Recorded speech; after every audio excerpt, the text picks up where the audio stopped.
I had married a woman with a congenital heart defect, and wasn't quite sure how she would take the news of me getting fired. But when I told her that, she slapped her desk and she's like, "Good. Now you can start that business you've always wanted to start." I started crying. I was really impacted. I mean, I didn't expect that answer. I didn't expect that flood of emotion, but it hit me hard and I felt very supported.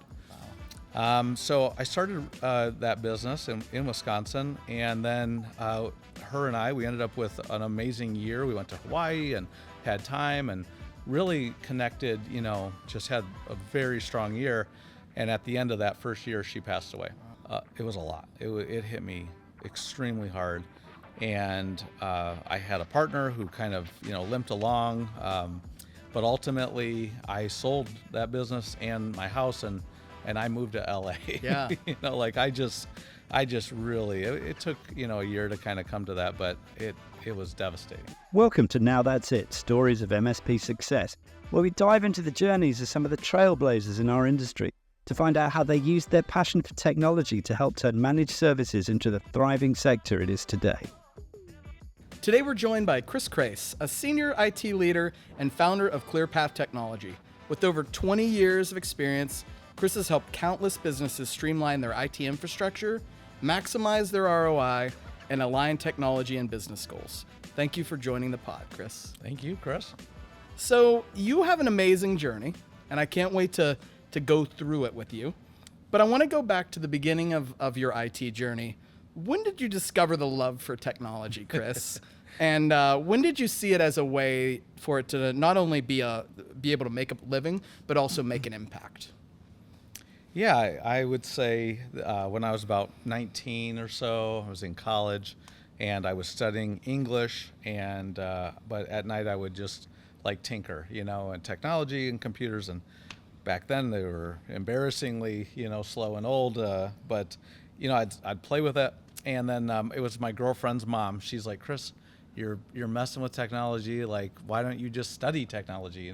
Why go to school for one thing and then do all this with the technology?" So I did. I literally switched my major because of her, and man, that was a great choice. Didn't end up marrying that girl, but still thank her mom to this day. Yeah, the fact that she comes up in the podcast is stuck in your memory. That's right. So let's talk about the beginnings of your MSP journey. What inspired you to start your managed service provider business? So from there, I went to the University of Wisconsin, and then went right into an IT career, and was in corporate IT for a while, and then I got fired. And and I drove home early on a Monday, and my wife was there at home, and she's like, "Oh, you're home early?" And I'm like, "Yes, I am." And I'm actually here, to stay. But so I a little bit of backtrack. I had married a woman with a congenital heart defect, and wasn't quite sure how she would take the news of me getting fired. But when I told her that, she slapped her desk and she's like, "Good. Now you can start that business you've always wanted to start." And I started crying. I was really impacted. I mean, I didn't expect that answer. I didn't expect that flood of emotion, but it hit me hard and I felt very supported. Wow. So I started that business in Wisconsin, and then her and we ended up with an amazing year. We went to Hawaii and had time and really connected. It was our 7th year of marriage, but just had a very strong year. And at the end of that first year, she passed away. Wow. Yeah. That had to be very difficult for you personally. And how did you get through that? Obviously, you're running a business, and then this personal thing happens, tragedy happens to you. So how do you get through that? Yeah, it's a great question. In a lot of ways, I didn't really, it was a lot. It hit me extremely hard. And I had a partner who kind of, limped along. But ultimately, I sold that business and my house, and I moved to LA. Yeah. I just really, it took, a year to kind of come to that, but it was devastating. Why LA? Why LA? Yeah, that's what everybody in Wisconsin wanted to know too, Los Angeles. But For me, I had gone out for a business trip and just was really tired of cold winters. I told people in LA that it took 18 months for my bone marrow to thaw out, you know, Yeah. like it was just, so I hated the cold, always did. And so having a permanent summer was really nice. And then just very different. I was ready for different everything, and I just loved the challenge, you know. LA is like crazy tough. Yeah. And I like that. I appreciated that. Was it a little bit of therapy, sort of getting away from Wisconsin and sort of starting something fresh? Obviously, you never completely leave home. Yeah. But just sort of getting away and starting something fresh. It was, yeah. It was what my heart needed, and you know, if I had it to do over again, I'd probably do it differently. But Yeah. you know, that's what I did in the moment. And there was a time in LA where I came to kind of a like decision point. You know, was this a season? Was Yeah. this temporary? Was this in? No. Like I can do this. I want to do this. You know, and that was really when I kind of began the MSP part of my journey. Yeah. And went from being a solopreneur, which is what I was kind of committed to. Yeah. Like, I'm just going to do this on my own. I had a friend who owned a Chick-fil-A, and he's like, Chris, like, if I have an employee that drives their car through my lobby, I might get out of paying unemployment, but probably not. Wow. And it struck some fear into me, you know. I'm Yeah. like, I don't know if I want to deal with all that. And so I was a solopreneur, just the IT guy, doing that thing for a while. And then I listened to a podcast with Dave Wilkeson. He's a friend of the family, you know, the Enable family. And he just made a lot of sense to me. And so I reached out to Dave and I said, would you help me? And that really, because I didn't want to do it on my own. Yeah. And I didn't have to. And so I began to build the true MSP and really build a solid foundation. My first hire was actually an administrative assistant. It was not a tech. Which is unusual, I guess, but she was also my cousin. So I knew I had some, you know, a good, trustworthy person, and she's still with me to this day, 8 years later. And yeah, it's been an amazing journey. And she's great. I've met her, and she's sort of your better half there, right? I mean, for sure. Yeah. Yeah. That's great. Yeah. So take us back to those first sort of months and years of going from solopreneur to MSP. What was it like getting that business started in LA? Yeah, it was a journey of confidence. Like, you know, I had to become more confident, you know, and more capable. And so I began to practice, you know, confidence, kind of fake it till you make it, which is really good in LA. You know, that's right. That's a strength of LA. But I did. I walked into, you know, offices and businesses, and I just said, hey, you know, this is what I do, and you can trust me. And that was kind of my value add, was like, because trust is a highly valued commodity in LA. You know, it's not frequently there, but I just say, here's, you know, just talk to these people, and so you know you can trust me, and then, you know, let me do for you what I've done for them. And so I began to kind of build the business with those conversations and following through on my word, showing up when I said I would, you know, keeping promises.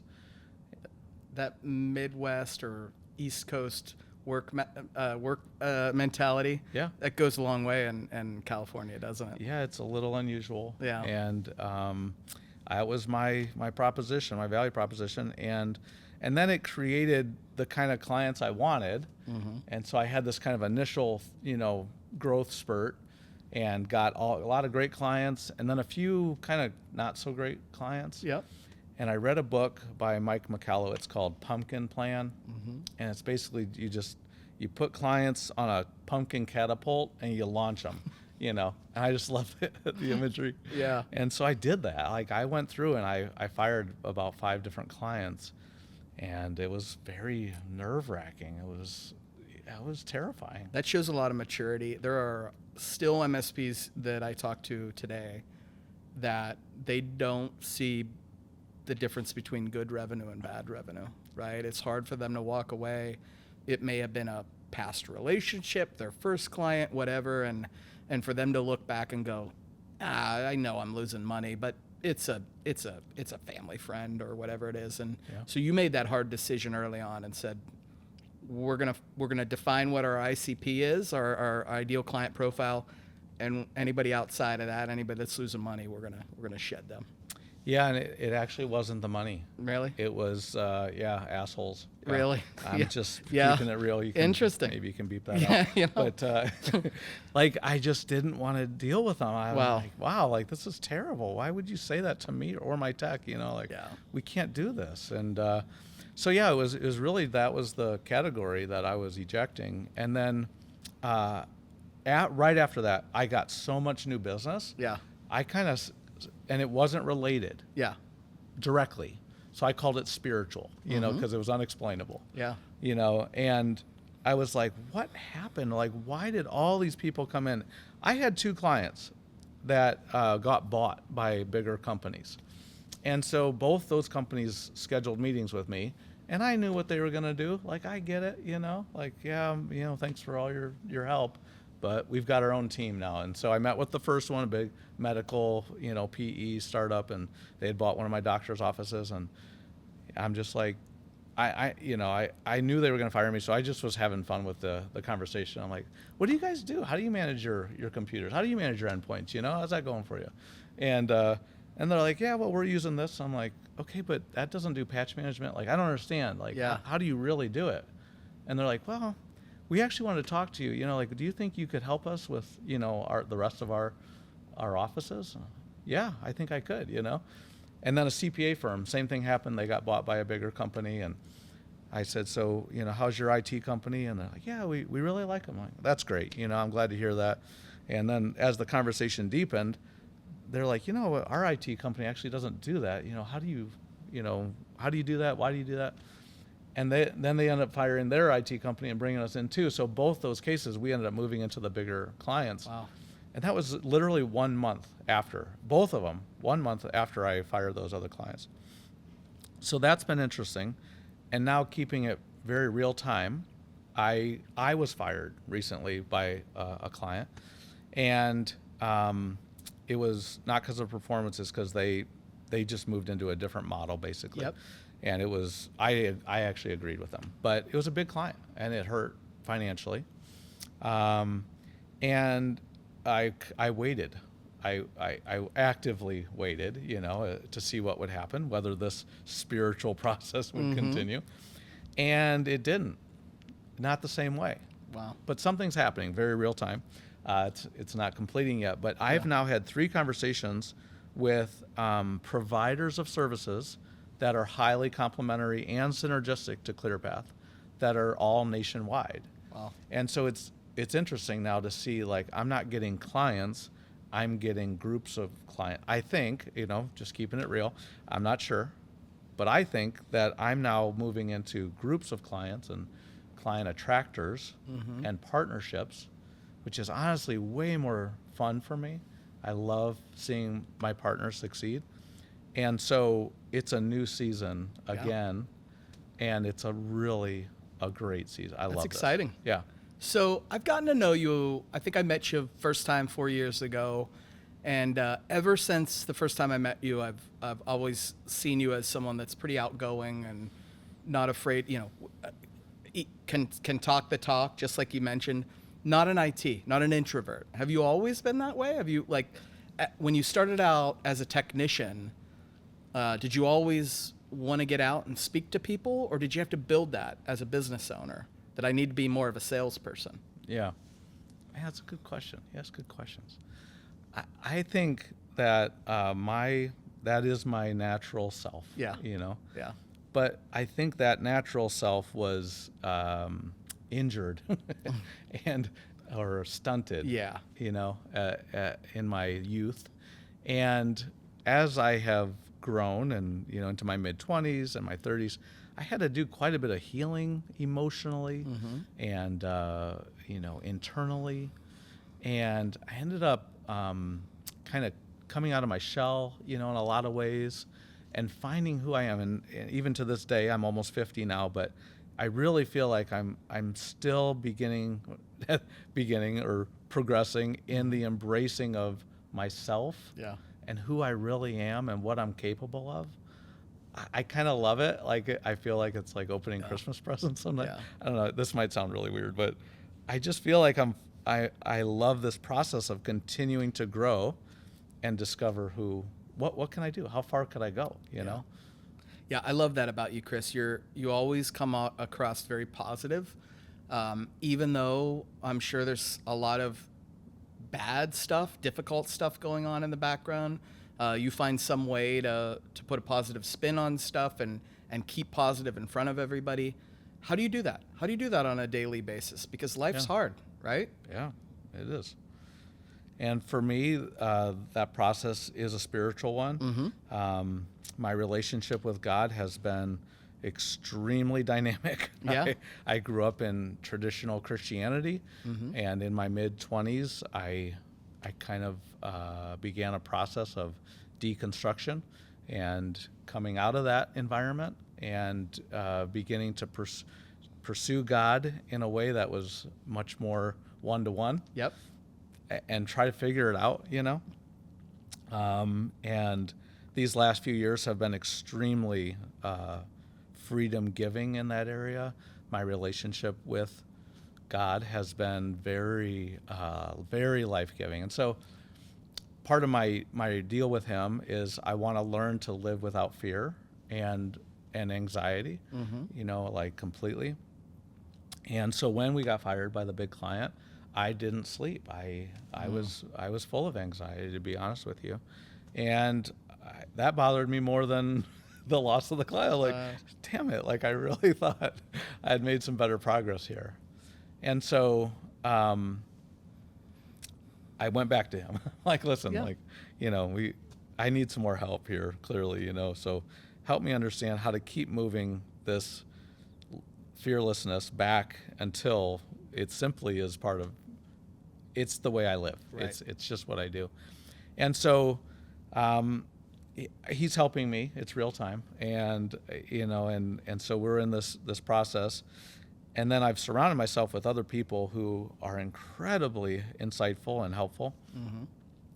And I've almost come to believe that it's not about being fearless, but it's about being connected to other people who are in a state of no fear in that moment. Yeah. So when I'm in a state of no fear and they feel it, they can come to me. And so now together, we are in a state of fearlessness. Yeah, that's beautiful. So we've definitely had conversations, you know, offline, and I love how this is working for you, and I love the interactions that you have. Again, I love the positivity. It's interesting. The MSP community, I think, is a unique one, in which there's definitely some competition, right? We want to own sort of our market, but in the end, MSPs want to help each other. I mean, we're here this week. We're getting a bunch of colleagues together, and this is all about moving our businesses forward, or at least a part of our business forward. And so I think that point about connecting with others is really, really powerful in the MSP space, right? Because Absolutely. You don't know everything. Yeah. And you haven't, you know, maybe you haven't gone through an acquisition before, or you haven't tried to sell a part or a piece of your organization or a business. And so being able to have people to bounce ideas off of is really powerful. That's right. So let me ask you this. You're starting the MSP off in LA, and you're starting to go from solopreneur to entrepreneur, and you got a little business. Was there ever a moment where you thought about giving up and saying this isn't for me? Only at the very beginning. But as the tougher things have happened in growth, I can honestly say I haven't. I'm not I just tend not to give up to a fault, you know. I probably hang on too long. But in this business, I haven't gotten to that point. The toughest parts of this business have been hiring great people and then contributing to their greatest good and inviting them to contribute to ClearPath's greatest good. And so I probably have grown the most in leadership and hiring practices, you know. And then, just learning how to really help, you know, my people, and asking, where do you want to get to? And the answer is usually they don't know. And so not just asking that, but being part of that journey. Yeah. And at the same time, making sure that ClearPath is being served well and our clients are being served well. So I would say if there's, I haven't thought about giving up, but the toughest moments have been with those employees, Right. and making sure that there's bidirectional value adding. I think that's really powerful. I mean, you mentioned Dave, and Dave and I worked together for a long time, and I always remember when I was a young tech and trying to figure things out, and having him as a mentor to say, like, he came to me and said, well, what do you want to do, like, long term? And I'm like, I love my job. I'm making good money, and there's bad days and good days, but he's like, no, what do you want to do? Do you want to be a CIO? Do you want, to really have that long-term plan for me? And I thought that was pretty unique. So for you to be able to provide a very similar, conversation with you're there, your family, right? You spend most of the time with people you work with, right? And so, they need to be mentoring you and guiding you and being there to be able to bounce ideas off of. So that's pretty powerful, huh? Yes, and they have to be trustworthy, Yeah. because the company is, supplying all of us with a livelihood. Yeah. And so, it's really a fun challenge to learn how to contend while learning how to expect, from as giving and expecting at the same time.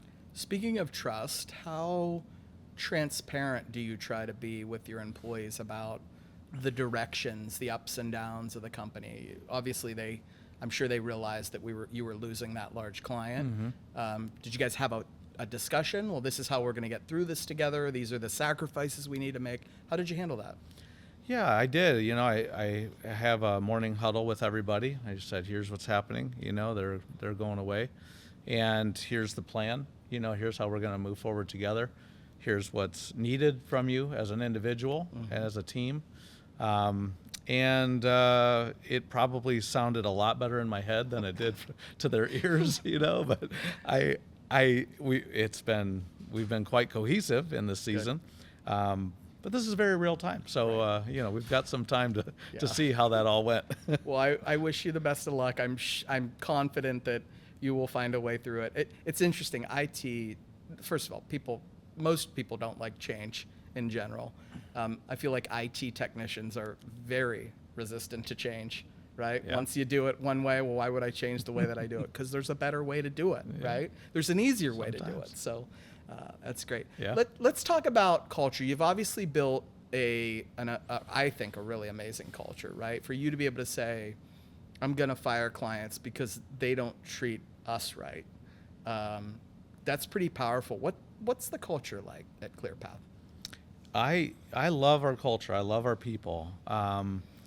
And the best thing I did was hire my cousin. She really is, the better half. You weren't exaggerating. She is amazing. And it's not just how hard she works. She's a very hard worker, but people naturally come to her. She was a social worker before joining us, and in Chicago, so she's seen some tough stuff, and she's dealt with a lot. And so she's just a natural empathizer, a natural people person, and she cares a lot, just an amazing woman. And so, our people tend to go to her, to be honest, It's great. I guess I don't create warm fuzzies, but that makes us a good team. And, she really has filled in a lot of that for me, served our employees quite well, bridges a lot of gaps, between employees and customers, fills that in. So I feel like I got quite lucky. I mean, working with family can be catastrophic. And for me, it's nothing but amazing. And so I don't consider that a skill. There's definitely a lot of luck there. Yeah. But at the same time, our culture is strong. And so we've got, a great team. We do have some people overseas, have some people in LA. And I just love the hybrid interactions, the teamwork between remote and on-site. It goes quite well. Good. Yeah. With all that teamwork, it actually goes quite well. Have you thought about how you will maintain that culture as you grow the business? I have thought a lot about that. Yeah. And for me, it comes down to partnerships, and choosing those right people with which to grow. And then I'm finding it easier to be transparent. I now enjoy it. And so inviting them into this journey, I've invested in some executive leadership and brought some of my team into that. And that language, those tools have been quite helpful. And I've done that with a couple different programs, but I'm trying to build those pillars so that as we grow, we are building on pillars and not on quicksand. And at the same time, I do feel like I'm experimenting. It's a bit of an experiment as I go, but it feels really strong so far. Excellent. I love it. I think if you keep that positive attitude and bring that energy that I know you have, I'm sure it will continue to last. If you want to think back over the last several years, what have been the most rewarding moments for you as an MSP owner? Oh man, it's been so fun in so many ways. For me, it's hearing the stories from my employees about the families. A couple of them had babies this year, and realizing that ClearPath is extending into families and supporting kids. But then in the businesses that we serve, just last week we had an administrative assistant who was an extremely solid part of a business that left unexpectedly, and then the owner called us in desperation, and we have done a lot of handholding through that situation, and just a wave of gratitude coming into the company from that client, like, oh my gosh, what would we do without you? And so that I see that as a rewarding, not just to hear the thanks, but to know that these systems we've invested in, the tools, the products that we've gotten to learn and know, and that we can rely on them and use them to actually do such good, as well as that normal daily maintenance that we never will get thanks for. It's fun for me to see that maturity with real fruit and real results in a time that is, really tough for one of our clients. Wow. But I know more thing. Yeah. I just know we're adding that kind of value, even if we don't hear the thanks. I know that the better we do at our jobs, the smoother things will go for our clients. That's right. That's it. I remember the days of the MSP when you'd make that sale, and you'd all of a sudden their call volume peaked up a little bit because they've been saving all those problems. Uh-huh.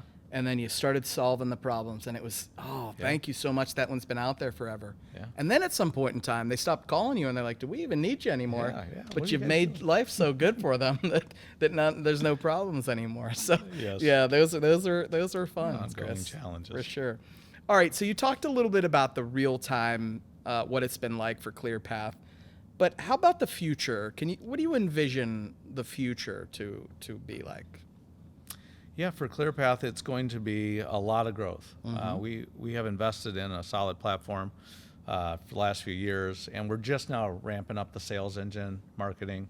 So we're primed for a lot of success, a lot of growth, and with that comes the challenges, right, of how to maintain that ethos and make sure that people are still happy doing what they do in new ways or a new scale. But I envision bringing with that growth, the ability to bring in more resources for helping the maturity level or the capability levels of our people in the ways that they've always wanted to grow or always wanted to learn. This executive leadership stuff, it is life changing. You start applying some of these tools to the home life, marriages and relationships as well as at work, and it really is life giving. And that holistic return on investment is what I live for. I love, the off the clock successes as much as on the clock. And so experimenting with ways, not just in our people, but in our customers, and how we can add even more value and, create that unbelievable customer experience every time or a lot.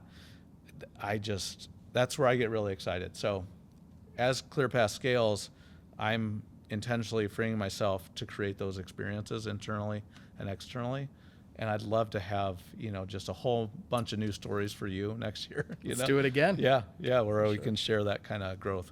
That'll be great. So if you were to start all over again today, Chris, knowing what you know now, what would you do differently? I would have started with confidence, and I would have done anything I needed to do to build and support confidence in myself and remove fear in every possible way. And then I would have invested a lot more money. I'm kind of a grassroots entrepreneur, but I would have just gone out and gotten, investors and just dumped money into that known good engine, and I would have scaled faster. That's good. What advice would you give someone today that's looking to start their own MSP? First of all, I would say, know thyself. Who are you really? What are you capable of? And from there, build in all the places you are not, and find people or processes that can do the things that you just don't do. I love the expression that if you really work on your weaknesses, you're going to have slightly stronger weaknesses.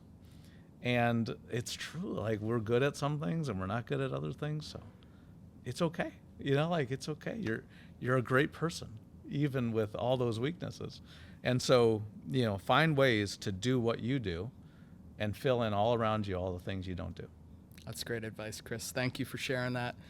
All right, I'd like to ask one last question. When did you know, now that's it? Yeah, I've been thinking about this question. Now that's it. And I've had several moments. I shared one with my late wife slapping the desk saying, how you can start that business, full of support. That was amazing. Another one was when I talked to Dave and I'm like, here's what I want to do. To be honest with you, the reason I called him was to help me acquire an MSP.